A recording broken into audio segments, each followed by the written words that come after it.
Hi friends, welcome to Jyothisri homely vlogs. ఎలా ఉన్నారండి? అందరూ బాగున్నారా ఫ్రెండ్స్? మన ఇంట్లో దేవుడి గదిలో ఈ 5 ఫోటోలు ఉంటే చాలా మంచిదండి. అందులో ఫస్ట్ వచ్చేసి పంచముఖ ఆంజనేయ స్వామి అండి. పంచముఖ ఆంజనేయ స్వామి అర్థం ఏంటంటే తూర్పు ముఖంగా హనుమంతుడి పాపాలను హరించి చిత్తశుద్ధిని కలుగజేస్తాడు. అలాగే దక్షిణ ముఖంగా కేరళ ఉగ్ర నరసింహస్వామి అండి. శత్రు భయాలను పోగొట్టి విజయాలను కలుగజేస్తాడు. అలాగే పడమటి ముఖంగా వీర గరుడ స్వామి అండి. దుష్ట ప్రభావాలను పోగొట్టి శరీరాన్ని విష ప్రభావం నుంచి రక్షిస్తాడు. అలాగే ఉత్తర ముఖంగా లక్ష్మీ వరాహస్వామి అండి. చెడు గ్రహాల నుంచి తప్పించి అష్ట ఐశ్వర్యాలు కలుగు చేస్తాడు. ఇంకా నెక్స్ట్ వచ్చేసి అర్ధనారీశ్వర రూపం అండి. రెండో ఫోటో వచ్చేసి అర్ధనారీశ్వర రూపము. ఈ రూపము శివుడు అర్ధనారీశ్వర రూపం గురించి వేదాల్లో వివరించబడి ఉంది. అయితే అర్ధనారీశ్వరం అంటే పార్వతీ పరమేశ్వరులు ఒకటిగా ఉండడాన్ని అర్ధనారీశ్వరం అని అంటారు. అలాగే హిందూ పురాణాల్లో కూడా చెప్పబడింది ఏంటంటే కాలి నుండి సమానంగా ఉంటే బొటనవేలు నుంచి నిలువుగా చెరు సగం ఒకేలాగా ఉన్న ఫోటో అండి.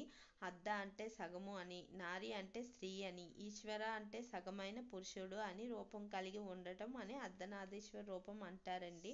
భార్యాభర్తల అన్యోన్యానికి ప్రతీకగా ఇంట్లో అర్ధనారీశ్వర ఫోటో పెట్టుకొని శివుడు ఉన్నవైపు తెల్లటి పుష్పాన్ని, అలాగే పార్వతీదేవి ఉన్నవైపు ఎర్రటి పుష్పాన్ని ఉంచి పూజ చేస్తే భార్యాభర్తలు అన్యోన్యంగా ఉంటారని శాస్త్రాలు చెప్పబడుతున్నాయి.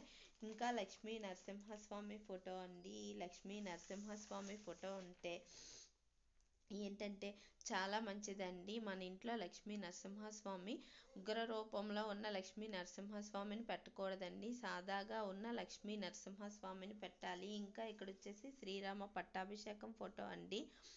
త్రేతాయుగంలో రామాయణం జరగ్గా శ్రీ మహావిష్ణువు రాక్షసుని రావణాసుని సంహరించడానికి మరొక అవతారం ఎత్తాడని అంటారు.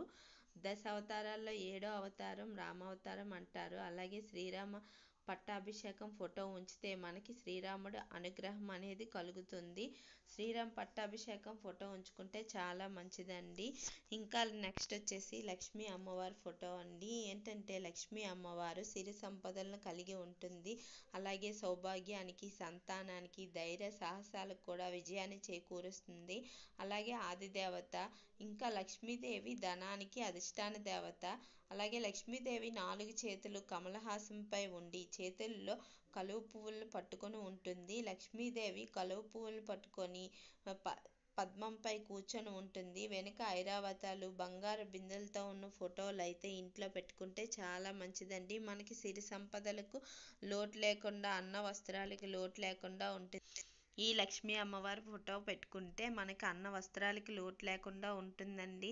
సిరి సంపదలు, అన్న వస్త్రాలకి లోటు లేకుండా ఉంటుంది. ఈ 5 ఫోటోలు అనేది మన ఇంట్లో పెట్టుకుంటే చాలా మంచిదండి. అంతే ఫ్రెండ్స్, ఈ వీడియో కనుక మీకు నచ్చినట్టయితే ప్లీజ్ లైక్ చేయండి, షేర్ చేయండి, కామెంట్ చేయండి, అలాగే సబ్స్క్రైబ్ కూడా చేసుకోండి. Thanks for watching friends. Take care. Bye bye.